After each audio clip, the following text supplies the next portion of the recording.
Bonjour les amis, j'espère que vous allez bien dans la lignée des capsules enregistrées la semaine dernière et en attendant le prochain direct de la semaine prochaine. Vous l'avez compris, on garde le cap, on garde le contact malgré la trêve et nous recevons aujourd'hui le CM du groupe Twitter Grenade CF France, notre ami Adrien. Bonjour Adrien et merci de partager cette émission avec nous. Alors Adrien, pour cette première question, j'aimerais que tu nous rappelles un petit peu les conditions dans lesquelles est arrivé Luis Suarez à Grenade, notamment sur le montant du transfert, sur l'acquisition du joueur en elle-même et peut-être même sur ses années de contrat. Eh ben écoute, Suarez, il est arrivé il y a 2 ans pour 7 millions d'euros de Watford, après une très bonne saison en D2 à Saragosse, où je crois qu'il marque plus de 20 buts. Il arrive pendant l'époque dorée de Grenade, il arrive pendant qu'on était en Europa League. Euh, C'était un joueur qui avait été formé ici, donc il connaissait déjà la maison, mais à cause de tout ce micmac qu'il y avait entre Gino Pozzo et Grenade, c'était notre ancien propriétaire. En gros, il appartenait toujours à Pozzo et donc à Watford. Et pour avoir ses services à nouveau, on a dû payer 7 millions pour 50% des droits du joueur. Donc Watford nous demandait 7 autres millions si on voulait les 100%. De ce que je sais, je crois qu'il avait encore 3 ans de contrat. Donc c'était un joueur qui voulait partir à cause de notre descente cette année.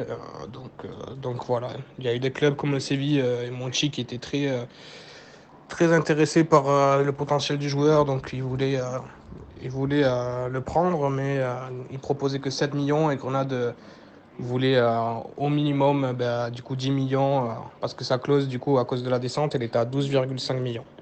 Polyvalent, complémentaire, joueur de pressing et de besogne, voici les termes employés par le président Longoria concernant Luis Suarez. Est-ce que ça correspond au profil que vous connaissez de lui du côté de Grenade? Oui, je pense que Longoria, il sait vraiment ce qu'il a recruté, hein. Franchement, il a très bien qualifié. Il est surnommé le Bison en Colombie et ici en Espagne parce que c'est un attaquant voilà, qui va toujours au pressing, qui se bat vraiment jusqu'au bout, vraiment très énergétique, très rapide, très physique. Maintenant, il a aussi des points faibles. Je dirais que ces points faibles, je ne vais pas vous les cacher, hein. C'est la finition. Il en fallait vraiment beaucoup à Suarez pour planter. Mais également la conduite de balle. Vraiment, on a vu beaucoup de déchets techniques pardon, sur les contre-attaques notamment. Mais sinon, c'est un attaquant qui sait vraiment prendre le dos des adversaires, de la défense. C'est un attaquant aussi qui travaille vraiment beaucoup sur le mental des défenseurs adversaires. Il est vraiment très, comment dire, vraiment, il leur casse vraiment les pieds aux défenseurs, il les gêne vraiment. Et voilà, c'est un attaquant qui se bat tout le temps. L'année dernière, sous Diego Martinez, il avait tendance des fois à être placé sur l'aile gauche. Néanmoins, cette année, à partir de l'arrivée de Robert Moreno, l'ancien entraîneur de l'AS Monaco, il était tout le temps axial dans un 4-4-2, soit avec Carlos Vaca, soit avec Jorge Molina. Disons que ouais, ses stats, il parle vraiment du joueur parce que c'est vraiment ce qui monte sur le terrain. C'est quelqu'un d'assez irrégulier, mais comme je vous ai dit, qui mouille le maillot, peut-être un peu trop. Petite comparaison, est-ce que c'est un joueur qu'on pourrait comparer à Brandao avec peut-être de la vitesse, une pointe de vitesse supplémentaire? Oui, la comparaison avec Brando peut être possible. Après, bon, c'est pas vraiment la même carrure, je vais dire, parce que c'est quelqu'un d'extrêmement rapide, Suarez, vraiment très très physique. J'insiste vraiment lors des matchs contre le Real, le Barça, enfin, on voyait vraiment que c'était un attaquant qui bougeait les défenseurs. Maintenant, je pense que c'est un recrutement intéressant parce qu'il a une grosse marge de potentiel devant lui. Il a que 24 ans. Maintenant, ouais, va falloir qu'il progresse sur tout ce qui est face au but et finition. Alors, pour conclure, est-ce que c'est un joueur que vous regretterez? J'aimerais que tu me dises également comment est perçu le transfert de Luis Suarez, notamment sur le montant du transfert, s'il te plaît.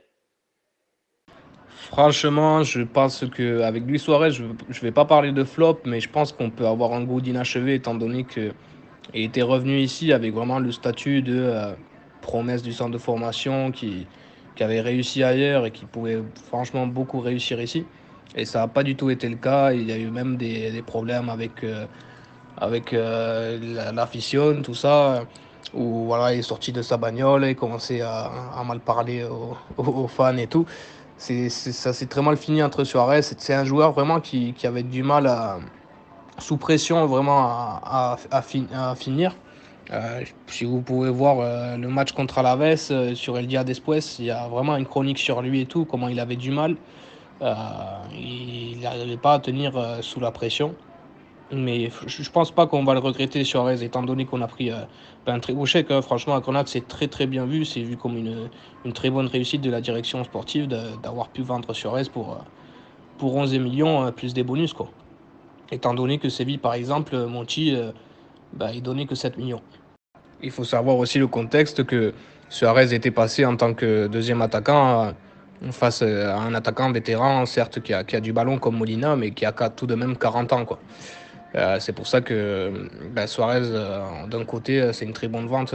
11 millions pour un joueur qui, au final, était relégué sur le banc en Primera.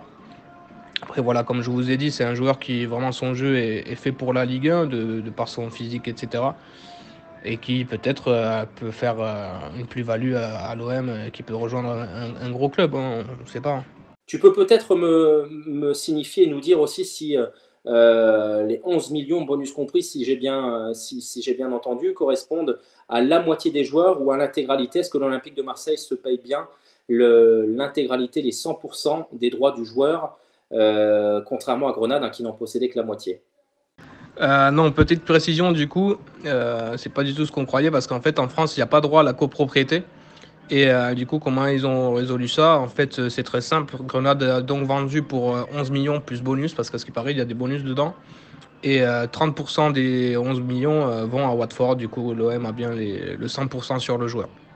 Adrien, merci pour toutes ces informations. On imagine que dans le deal qui a été fait, qu'il y aura certainement un petit pourcentage, pourquoi petit, me diras-tu, à la revente concernant Luis Suarez avec Watford. Hein.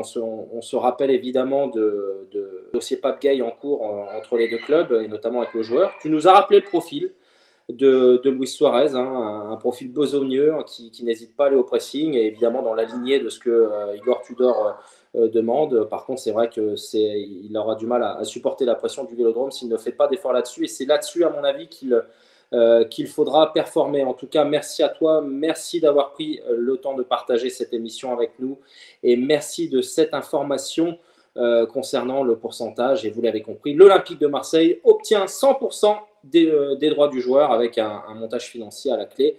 Made in Longoria